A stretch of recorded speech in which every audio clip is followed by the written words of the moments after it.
I've always wanted to have my own custom, beautiful Twitch chat. So I built this Sakura inspired chat that reacts to follows and subs with unique animations. It was a journey of trial and error for me. And in this video, I'm going to show you exactly how I built it, including all the painful mistakes I made along the way. Be sure to watch until the end so that maybe you can build your own. I initially thought this was going to be easy. I thought it was probably going to take no more than a weekend, but instead, I spent a total of 40 hours trying to get this to work. But why? Why go through the hassle when free services like Streamlab OBS already have custom stylings of chat and custom animations? Okay, I just thought it would just be cool to make something of my own. Anyway, I'll begin with my initial thoughts on the matter, then go over some technical challenges, and finally end with a more polished framework on how to work with Twitch APIs. I began with the idea that I can just go to the Twitch console and register my application and get my application secrets, to then establish a WebSocket connection and use the WebSocket ID and application secret keys to register for events. And then, money. I get my own Twitch chat.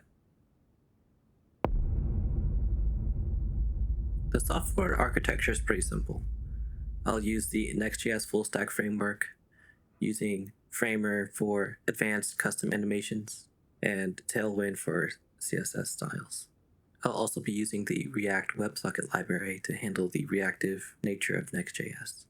The reason why I'm subscribing to the Next.js framework is because 1. The abstracted network request handling. 2. Duck typing, aka loose type definitions. 3. More familiarity with custom CSS animation toolings. And 4. It's just a pet project.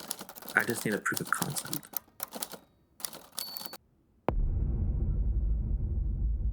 Okay, so let's navigate to the Twitch developer console and register our application. What I found interesting was the client type.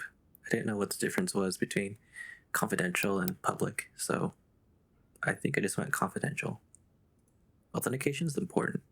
I was able to skim the docs and found out that they use OAuth 2.0, an industry standard for authentication. After skimming the docs, I saw something interesting. I saw that there was different types of tokens, but I initially thought nothing of it.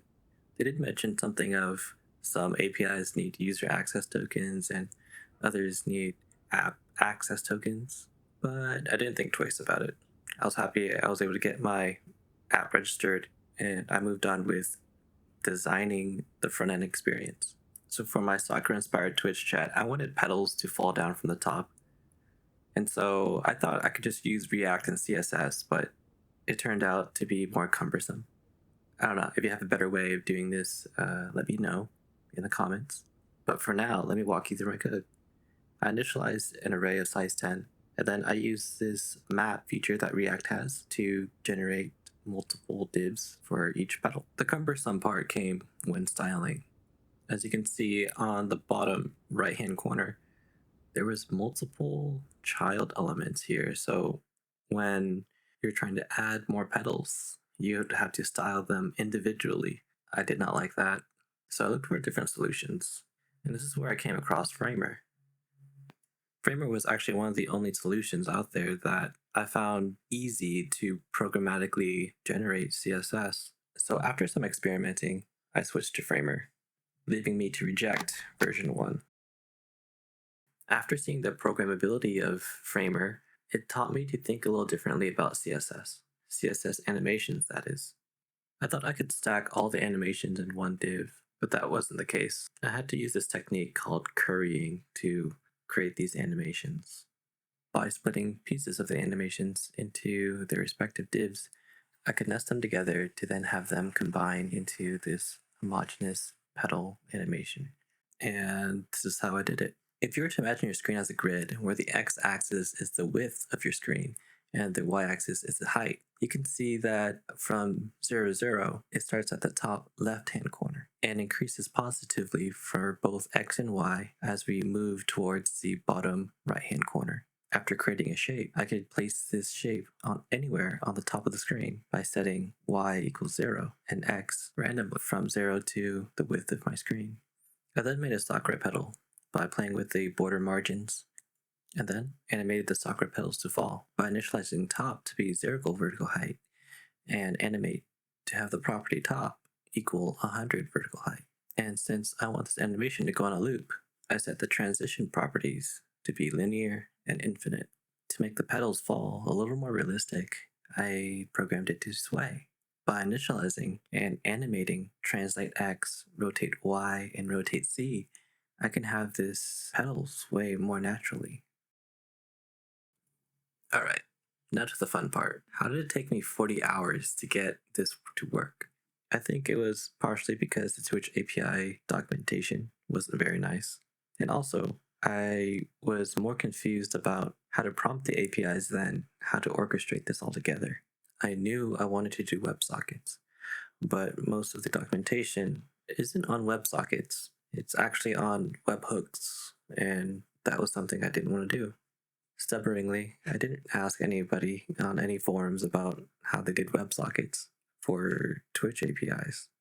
Maybe that could have helped me sooner, but I wanted to get this working by myself. I tried to send every possible combination of requests to the Twitch servers, but to no avail. I kept getting this 400 error. It was non-descriptive as well, which made it even more frustrating. Anyway, I'll walk you through the call dependency graph that I created so that you don't have to go through the same things I did to figure things out. On your website, you should have a callback ready specifically for Twitch. Be sure to save the full callback URI on the Twitch console. Be sure to save your client ID to your environment variable from the Twitch console. Then craft this hyperlink so that the user can log in into their Twitch account and request specific resources notated in the scope parameter. After the user successfully logs in, Twitch will forward a OAuth token for you to use. At this moment, you can now establish a WebSocket connection. From the WebSockets welcome message, store the WebSocket ID so that you can use it along with the OAuth token and the client ID to subscribe to events. Once you get the OK messages, your WebSocket is then going to forward you events. And you're done. All you really need to do now is to consume these events as they come in. Easier said than done. Because there's animation involved, I need to queue these events, especially for people who would be subbing or following. As for Twitch chat, that's very trivial. I could just forward those WebSocket events to a list object to display on the screen. This is the rudimentary Twitch event consumer that I created. It might be a little tricky to read at first and figure out what it's doing, but in the WebSocket, every time there's a Twitch notification, like a sub or a follow, it gets added to the Twitch notification queue. Every second, there'll be a message broker that would check to see if there's any messages in the queue. If there are any messages, it will copy the first message and process that message by starting an animation. And since the animation's running, the message broker will not do anything. When an animation starts, there'll be a timer that ticks down and waits for itself to be completed, to then set the animation running state to false and to dequeue the message from the Twitch notification queue. And that's that. Today we went from a simple idea to getting a custom Sakura Twitch chat. We learned a few things along the way, especially with Twitch authentication and taming real-time WebSocket events, to learning something new from Framer. If you learned anything today, feel free to smash that like and subscribe. Please comment down below if you think I missed anything, and I'll try to respond. I usually stream on Twitch and on YouTube whenever I'm programming something new, so also check me out there. All right, bye.